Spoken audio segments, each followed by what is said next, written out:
이스라엘이여, 너는 행복한 사람이로다. 아멘.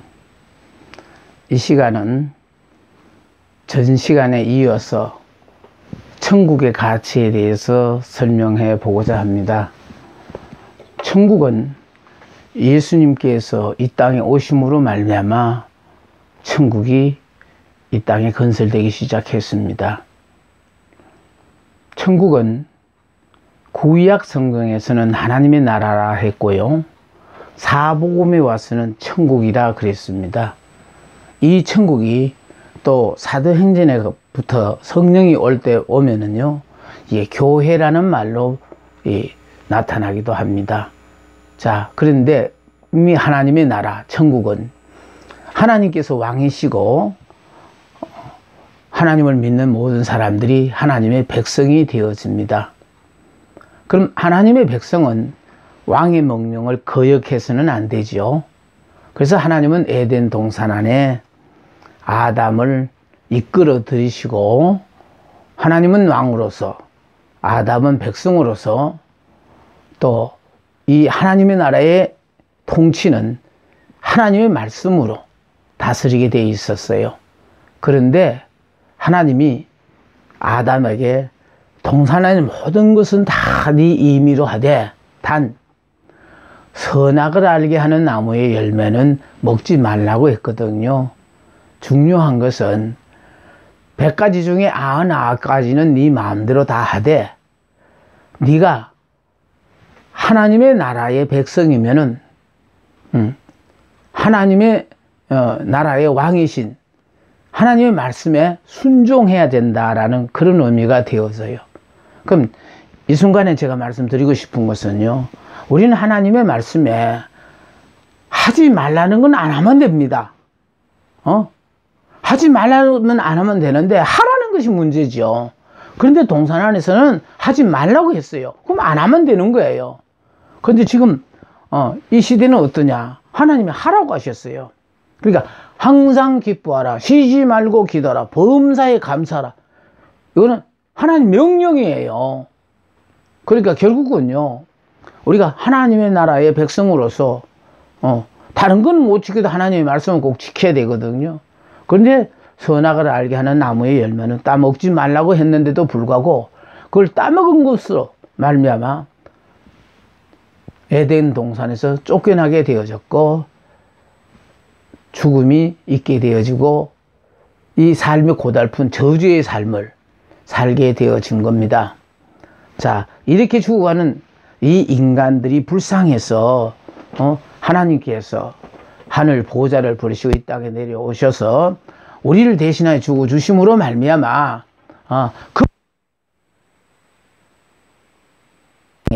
천국이라는 것이 생겨나게 되어졌다라는 거예요. 예?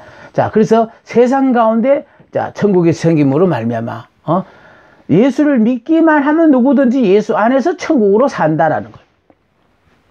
그러니까 지금 환경이 지옥 같은 환경이고 힘들고 어려워도요, 예수만 믿으면 예수 안에서 우리는 환경과는 전혀 상관없는 평안한 삶을 살게 되어진다는 거예요.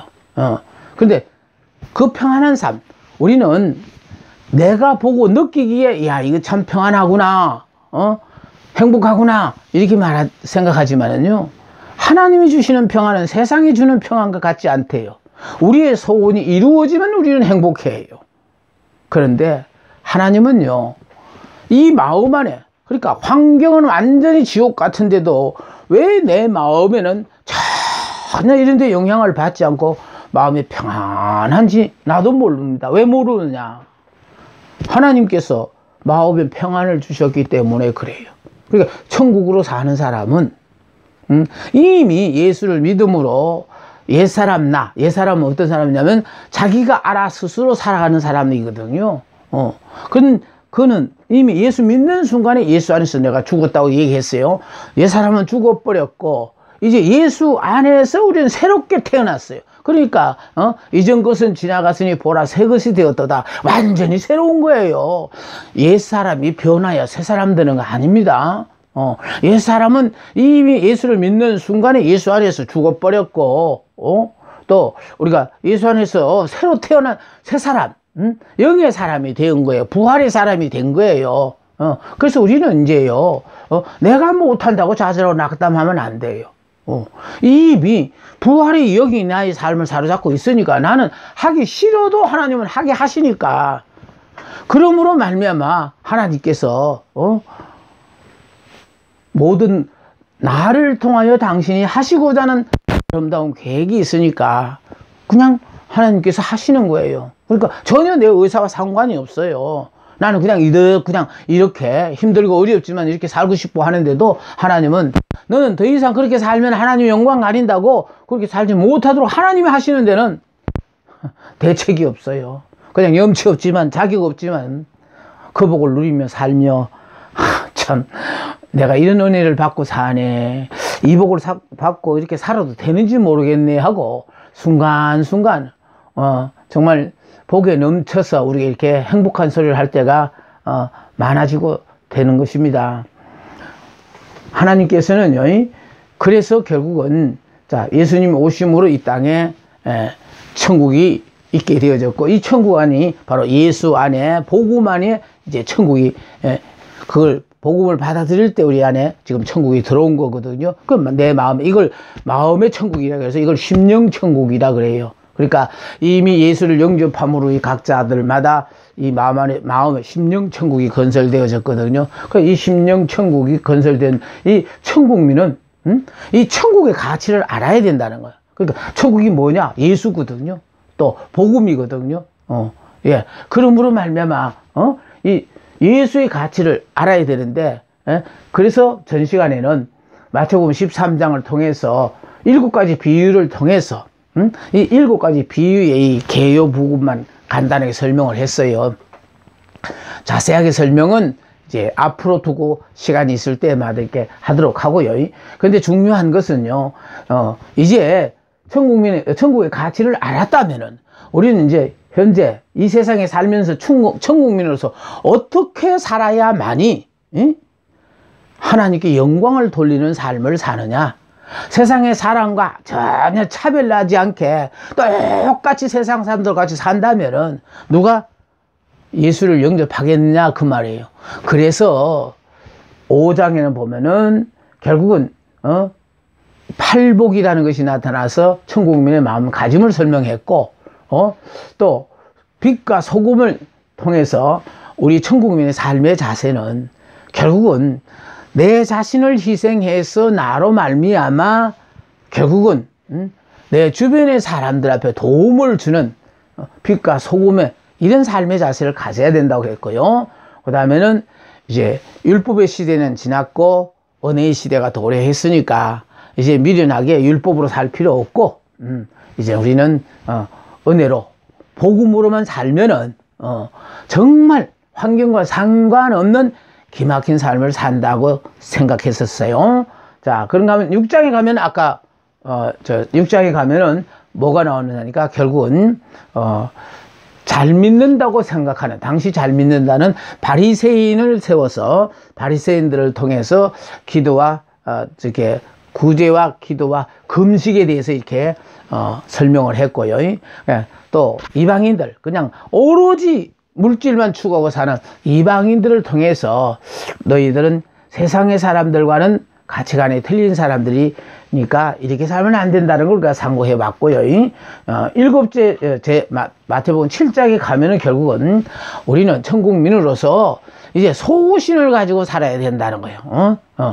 우리는 왜냐하면은 남들이 사는 걸 보고 따라가는 게 아니고요. 성령께서 내 마음에 명령 허락하시는 대로 그 말씀에 순종하며 소신 갖고 흔들리지 않고 굳건하게 자신 있는 삶을 살아. 여봐라, 나를 봐라. 천국민은 이렇게 사는 거다. 그러니까 환경과 전혀 상관없이 이렇게 당당하게요. 하나님의 백성으로서, 천국민으로서 자부심을 갖고 살아야 된다는 것에 대해서 설명하고 있습니다. 자, 요게 세상 속에서의 천국민요. 오늘 이 말씀에 대해서 생각해 보려고 합니다. 그러니까 하나님은 이 세상 속에서의 천국민은 어떻게 살아야 하느냐에 대해서 설명을 하시는데, 이거를 전부 비유로 설명을 하셨어요. 그러니까 왜 이렇게 천국에 대해서는 다 비유로 말씀하시냐, 이게 문제거든요. 왜 비유로 말씀하시냐면 저기 알면 큰일 나기 때문에 그렇다는 거예요. 그러니까 결국은 여기는 적의 나라거든. 세상은 적의 나라거든요. 예. 그래서 이 비유로 말씀하심으로 말미암아 알아야 될 사람에게는 더 쉽게 알도록 해주고, 알아서는 안 될 사람에게는 감추고자 하는데 의미가 있어요. 네. 그래서 자, 여기에 11가지 비유를 말씀을 하셨는데, 자, 이 비유에 대해서 이거 비유 하나하나를 소상하게 설명할 시간은 지금 그런 시간은 아닙니다. 단 이 비유에서 말하고자 하는 핵심이 뭔가, 그에 대해서만 여러분에게 언급해 드리고자 합니다. 자, 제일 첫 번째 비유가요,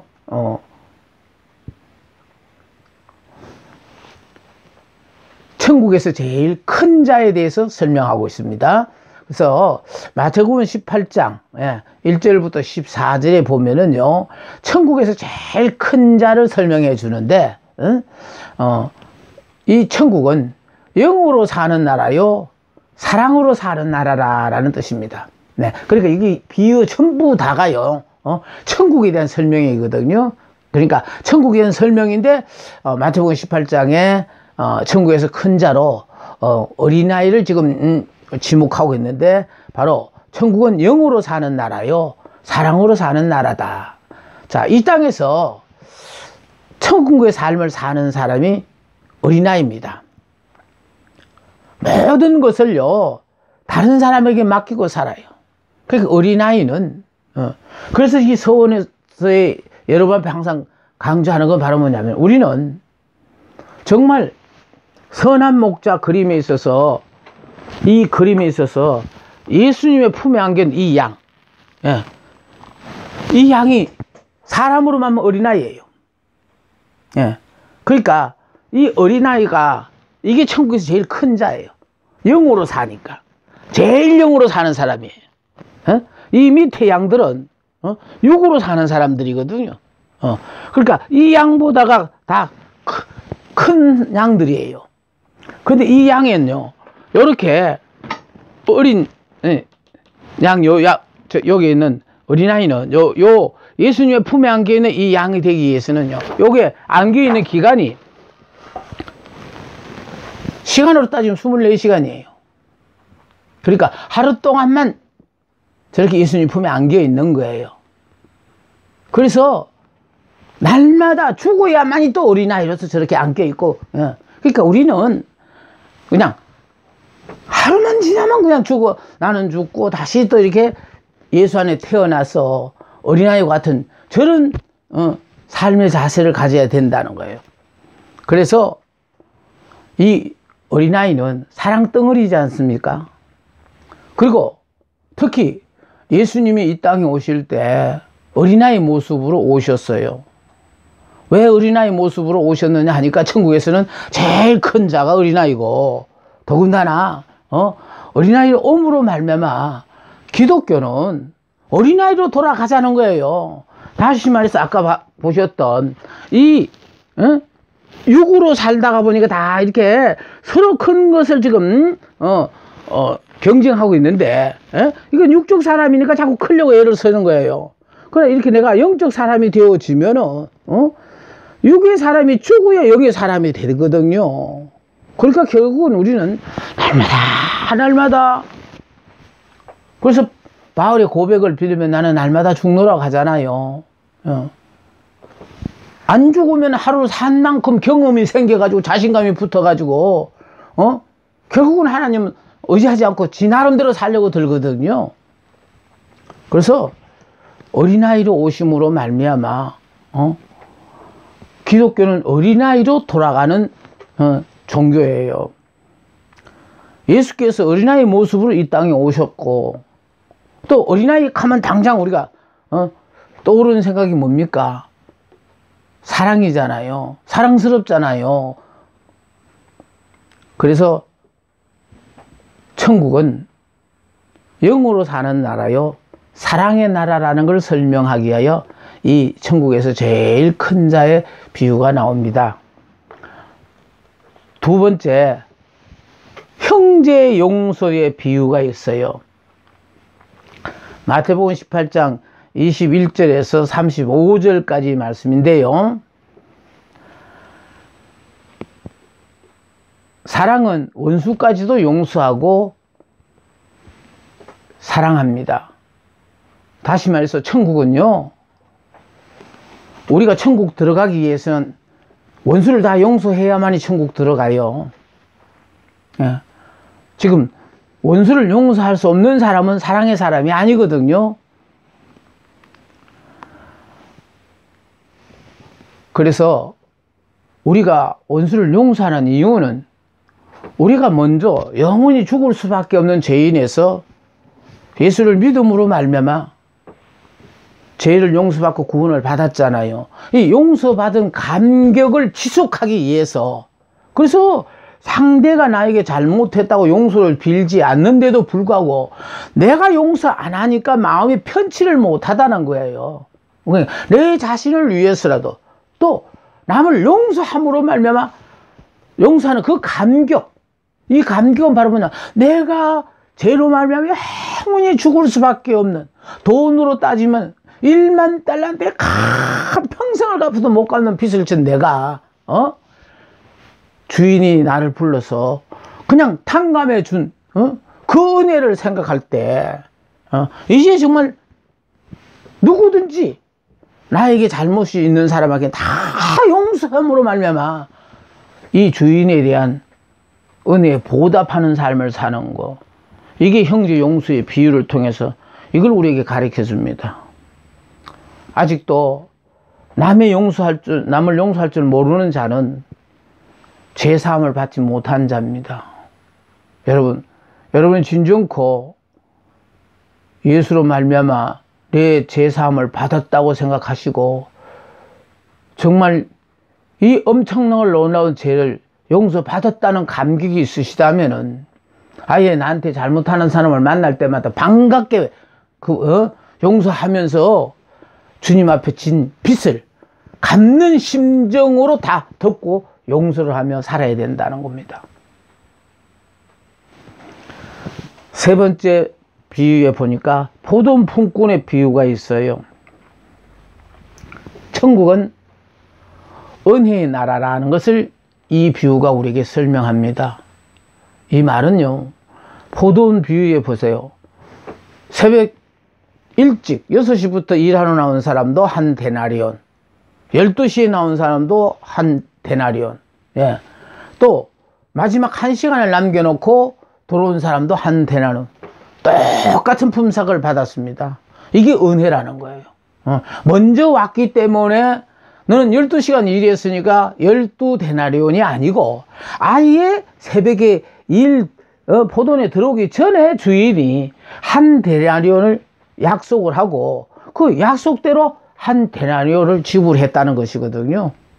그런데 문제는 이제 9시에 온 사람, 12시에 온 사람들, 또 이렇게 3시에 온 사람들, 또 마지막 1시간을 남겨놓고 온 사람, 이랬을 때 주인이 품삯을 주면서요, 그것도 먼저 온 사람부터 줬으면 이런 오해가 안 생기는데 제일 뒤에 1시간 일한 사람부터 먼저 품삯을 주는데 그 1시간 일한 사람의 품삯을 한 데나리온을 주니까, 그러니까 그보다 먼저 왔던 사람들은 1시간 일하고 저 사람이 한 데나리온을 받으니 나는 아무래도 12데나리온 받겠다, 9데나리온은 받겠다, 나름대로 생각한 거죠. 그런데 결국은 주인은 똑같이 한 데나리온을 줬어요. 그리고 먼저 왔던 사람이 불평하고 원망하니까 주인이 뭐라 그럽니까? 내 것 가지고 내 마음대로 하는데 왜 그 시비 부냐 그랬거든요. 그러면서 한 얘기가, 내가 뭐 잘못한 거 있냐? 너희들한테 하루 품삯이 한 데나리온이라고 약속하고 들어오지 않았냐? 그러니까 약속대로 줬지 않느냐? 이 말이 무슨 말인지 알아요? 너는 율법으로 나왔으니까 한 데나리온에 나왔으니까 그냥 한 데나리온 받아 가라는 거예요. 그냥 1시간 일한 사람은 오늘 07분 했는데도 불구하고 주인이 나를 일하게 해줬으니까 이게 은혜라는 거예요. 너는 은혜로 왔으니까 은혜로 한 대는 받으라 이거거든요. 그래서 중요한 것은요, 포도원 품꾼을 통해서 천국은 은혜의 나라라는 거예요. 그러니까 먼저 들어와서 예수 믿은 지가 오래되고 뭘 했으니까 저 사람은 더 받고, 너는 이제 예수 믿은 지가 얼마 안 되었으니까 너는 덜 받고, 그거 없다라는 거예요. 하나님의 나라는 은혜의 나라예요. 네 번째 사악한 악한 농부의 비유를 생각해 봅니다. 천국은 사랑의 나라요, 성령으로 역사하는 나라예요. 그래서 하나님은 계속하여 성령을 따라 사는 자에게는 은혜를 베푸시고요, 사악한 농부들은 육체의 소욕을 따라 사는 자요, 자기 본의로 사는 사람들이에요. 이 사악한 포도원 농부의 비유는요, 이 사람들이 포도원을 새를 얻어서 농사를 지었는데, 그걸 짓다가 보니까 세월이 가니까 그게 그만 새낸 포도원인데도 이게 자기들 것으로 착각을 하고요, 이제 새를 안 냅니다. 그러니까 주인이 품삯을 받아오라고 사람을 보내면은 그 사람을 처음에는 때려버리더니 나중에 아주 자꾸 사람들을 갖다가 때려서 보내니까, 그래서 아무래도 이 사람들이 사람을 보냈더니 죽이는가 보다. 그러니까 차라리 아들을 보내자. 그러면서 이제 아들을 보냈더니 이 악한 농부가요, 아예 아들을 죽여버리면 다시는 찾아오지 않을 것이니까 아예 아들을 죽였다는 게, 그게 바로 예수님을 보내셨을 때 이 사악한 농부들이 예수님을 죽이셨어요. 그러니까 이걸 주인이 알고는요, 그래서 그들을 죽이고 그 모든 것을 빼앗았다잖아. 빼앗아 다른 사람에게 줬다고 하잖아요. 그러니까 결국은 은혜를 배반한 이 사악한 농부들. 근데 저는요, 이 본문을 볼 때마다 항상 마음에 감동이 와지는 게 뭐냐 하면은, 나 같으면요, 종들을 보내서 때려 보내고 종들을 죽이고 하면은 나는 아들이 무서워서라도 안 보낼 것 같아요. 그런데 이 주인은요, 자기 아들을 보내요. 그런데 보내는데 놀라운 일이 바로 뭐냐 하니까 주인의 마음이에요. 주인은 뭐냐면은, 저들이 지금까지 이렇게 악행을 행했지만은 정말 내 아들을 보내면은 차마 내 아들을 봐서 안 죽일 거다 생각한 게 아니고, 내 아들을 또 죽일 거라는 걸 알고 보냈다는 게 중요해요. 왜 그러냐면 바로 이 마음이 하나님의 마음이라는 거예요. 독생자 예수를 여기 보내서 안 죽을 거니까 내가 다 안 죽도록 해줄게가 보낸 게 아니고, 죽일 걸 알면서도 보낼 수밖에 없는, 그래야만이 내가 사랑의 주인이라는 걸 알게 하기 위해서. 그래서 우리 하나님이요, 사랑의 하나님이시라는 걸 알려드리기 위해서 부득불 당신의 독생자까지 여기에 보내셨다는 이 비유 속에 그런 비밀이 담겨져 있어요. 다섯 번째 비유는요, 혼인잔치의 비유예요. 이거는 구원은 전적으로 하나님의 은혜로 받는 거예요. 하나님은 혼인잔치에 오는 것을 믿음으로 보셨고, 또 예배만 입는 것을 그걸 의로 보셨다라는 거예요. 천국은 세상의 어떤 일보다 우선되어야 합니다. 왜냐하면 이미 심판 아래 있기 때문이에요. 아직도 예수 안 믿어간 상태에서 오늘 지금 죽으면 영원히 죽는 거예요. 그러니까 이미 심판 아래 있으니까 죽기 전에 빨리 천국을 영접해서 영생을 보장받아야 된다는 것을 아셔야 됩니다. 그런데 여기 재미로운 건 보세요. 혼인잔치에 오는 것을 믿음으로 보셨고, 예복만 있는 것을 그걸 의로 보셨다잖아요. 여섯 번째, 종말의 시기예요. 깨어있는 자가, 성령에 충만한 자는 깨어있거든요. 그날과 그 시는 아무도 모릅니다. 항상 깨어있어야 해요. 즉 성령에 충만한 자는 재림의 그 시기를 알 수 있습니다. 집이 이사를 갈 때 아이들이 학교를 갔어요. 그러면은 이사 간 집을 애들한테 안 가르쳐 줍니까? 야, 이사가 우리 몇 동으로 이사 가서 몇 층에 어디니까 그리 오느라 하고 일러주듯이 재림의 시기가 다가오면은 하나님의 자녀들에게는 틀림없이 이렇게 가르쳐 줄 것이라고 저는 믿습니다. 7번째, 충성되고 지혜로운 종의 비유입니다. 성령의 충만한 자만이 때를 따라 자기 사명을 알 수 있습니다. 자기 사명에 충성된 자로 때를 따라 일용할 양식을 나눠주는 자가 충성되고 지혜 있는 자입니다. 결국은 자기 사명에 충실한 자로서 때를 따라 일용할 양식을 나눠주는 자가 충성되고 지혜 있는 자라 할 때 제가 한번 생각을 해봤습니다. 나름대로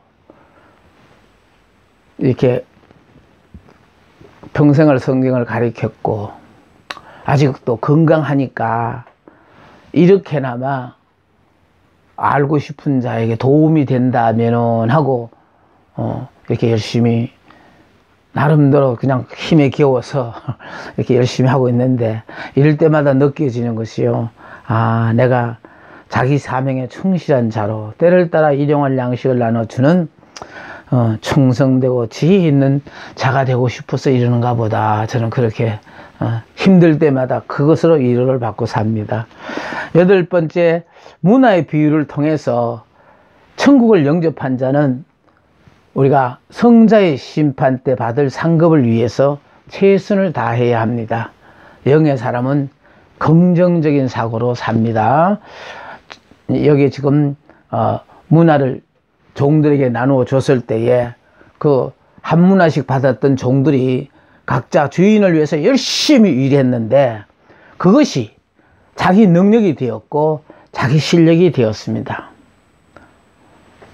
상급은 긍정적인 사고를 가진 것에 비례해 가지고 주어졌다는 사실이 중요합니다. 주인이 떠나고 난 뒤에 주인을 이렇게 결국은 왕위에 못 오르게끔 하는 반대 세력의 소문을 듣고 어쩌면은 주인이 왕위를 이어받지 못할지도 모른다라는 생각이 될 거다 안 될 거다 이러면서요 이렇게 일을 하다가 말다가 이게 문제거든요. 근데 긍정적인 사고를 가졌던 이 종들은요 남이 어떻게 하든 열심히 일을 해서 결국은 10문화를 남겼고 10고를 다스리게 되어졌고 보너스까지 받게 되어지는 그런 일들이 있었잖아요. 긍정적인 사고에 비례하는 겁니다. 9번째는요 여러분 잘 아는 열처녀의 비유예요. 성령이 충만한 자만 혼인잔치에 참여할 수 있다는 것입니다. 등과 기름을 미리 준비하고 깨어 있어야 된다는 것이죠. 성령이 충만하여 사모하며 기다려야 된다는 겁니다. 등에 기름을 가득 채우기 위해서는 기름을 항상 넉넉하게 준비하고 있어야 합니다. 성령은 당하여 준비할 수가 없을 뿐 아니라 성령이 끝나는 시대가 다가오고 있다는 것을 아셔야 합니다. 그러니까 결국은 언제 신랑이라는 소리가 들릴지 모르니까 늘 등과 기름을 준비하고 있어야 돼요. 그러니까 10처녀 중에 5처녀는 준비하고 있어서 혼인잔치에 들어가고 5처녀는 당하여 기름을 구해가 돌아오니까 이미 혼인잔치가 열리고 문은 닫혀 있었잖아요. 그러니까 결국은 기회를 놓치면 안 된다라는 것을 우리에게 교훈합니다. 10번째, 달란트의 비유는 이건 문화의 비유와 비슷한 내용입니다만은 천국은 자신을 위해 살지 않고 오로지 주인을 위해서 사는 나라라는 거예요. 왜냐하면 하나님의 나라니까 하나님을 위해서 사는 것은 당연하지요. 자신을 위해서는 천국의 내적 확장, 내 자신이 마음속에서의 심령 천국이 더 확장되기를 위해 우리가 노력을 해야 되고, 타인을 위해서는 내가 믿는 이 예수를 당신도 믿으시오라는 걸 말로서 전하지 말고 행위로 보여주면은 모두가 따라 믿는다고 저는 그렇게 생각합니다. 이제 예수 믿고 구원 받으세요, 예수 믿고 천당 가세요, 이런 얘기는 정말 이제 그 시대 얘기 같아요. 왜? 예수 안 믿는 사람이 없거든요. 근데 왜, 그런데 가만한데도 왜 예수 믿는 사람들 비난을 받느냐. 똑바로 보고 사니까. 교회 다닌다고 하면서 천국민답게 살지를 않으니까 당신 같이 믿을 바에는 나는 예수 안 믿겠다는 사람이 자꾸 늘어가는 데서부터 지금 전도에 방해를 받고 있어요. 저는 그렇게 생각합니다. 11번째 천국의 비유에서는요, 양과 염소의 비유를 설명합니다. 양과 염소의 비유는 천국은 사랑의 나라요, 영으로 사는 세계입니다. 자기의 공로를 내세우는 자는 아직도 영의 사람이 아닙니다. 육의 사람이 죽지 않았기 때문에 자기 공로를 내세우거든요. 중요한 것은요, 현재 우리들이 관계를 맺고 있는 대인관계가 미래의 심판과 연결이 되어진대요. 형제를 사랑하는 것은 말로 하는 것이 아니라 몸으로 실천해야 된다는 것입니다. 지금 주님이 오셔서 양은 오른편에, 염소는 왼편에 두고요, 판단하실 때 뭐라고 하는지 알아요? 내가 힘들고 어려울 때, 굶주릴 때, 병들었을 때, 이럴 때 양의 무리들은 나를 도와줬다고 그랬고요. 염소의 무리들 앞에는 안 도와줬다고 그랬어요. 그럴 때 염소의 무리들이 뭘 그러잖아요? 왜 안 도와줬느냐는 거예요. 그때 구제하고 봉사하고 도와주는 모든 걸 우리는 이렇게 해요. 아예 그냥 그러실 줄 알고 아예 동영상으로 찍어뒀어요. 그 증거까지 제시했었어요. 그런데요, 주님이 이 본문을 통해서 우리에게 주시는 교훈은 결국은 그거를 힘들고 어려운 그런 이웃들을 대해서 당연한 의무로 생각하고 도와줬냐, 아니면 이걸 하나의 자기를 내세운 선으로 그렇게 생각하고 했느냐, 그걸 지금 묻고 계시는 거거든요. 그랬을 때에 양의 무리들은 자기들을 해놓고도, 주님은 했다고 하는데도 양의 무리들은 자기들은 언제 했느냐고 한 일이 없다고 하잖아요. 근데 주님은 너희들이 했다는 거예요. 왜? 그 사람들은 거기에 이미 생활이 되어 있었어요. 해놓고 기억을 안 해요. 당연히 해야 될 일을 했는데. 근데 염소의 무리들은요, 안 하다가 했으니까 기억을 하고요, 내가 그때 할 때 누구도 보고 다 아는데요. 지금 현재 우리 천국민이 세상에 살면서요, 이처럼 내가 한 일에 대해서 당연히